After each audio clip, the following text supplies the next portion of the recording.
Le jeu Ultimate Custom Night est un jeu simple en apparence. Nous, en train de décider quels animatroniques nous allons affronter. Mais en réalité, il y a quelques bribes de lore cachées par-ci et par-là. Je ne vais pas m'attarder trop longtemps sur ce chapitre, il sera plus court que les autres pour la simple et bonne raison que ce jeu n'est pas canon selon moi, plutôt semi-canon, comme pour FNAF World qui nous offre la mort d'Henry, ou les livres qui nous donnent des éléments de l'histoire des jeux. Ici, les théories veulent que Ultimate Custom Night, ou UCN, soit un purgatoire pour William Afton. Dans le jeu précédent, William est mort, mais Golden Freddy, ou plutôt le Crying Child, voulait que son père souffre bien plus que ça.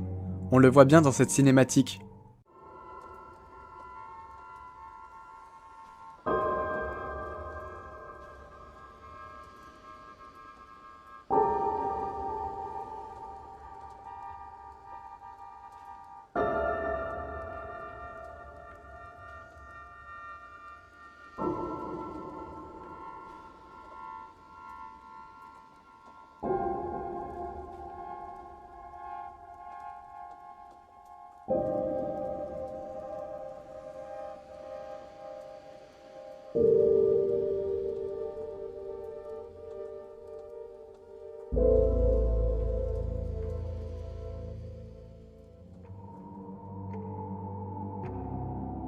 Il a donc créé un endroit, après la mort, où il pouvait torturer son père à l'infini.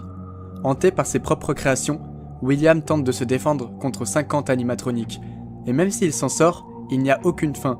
Nous allons recommencer une nuit encore et encore, une torture pour l'éternité, des milliers de scénarios différents pour tuer une seule personne.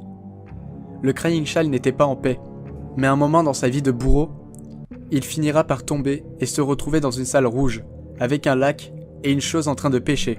Cette chose qu'est le Old Man Consequences lui dira « Viens t'asseoir un moment avec moi. Laisse le démon avec ses démons. Laisse ton âme se reposer. Il n'y a rien d'autre. »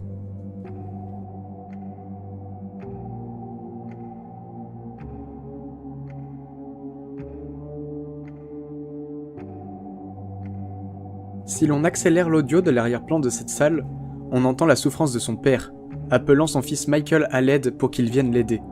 Et c'est ici que l'âme de William Afton restera damnée pour l'éternité.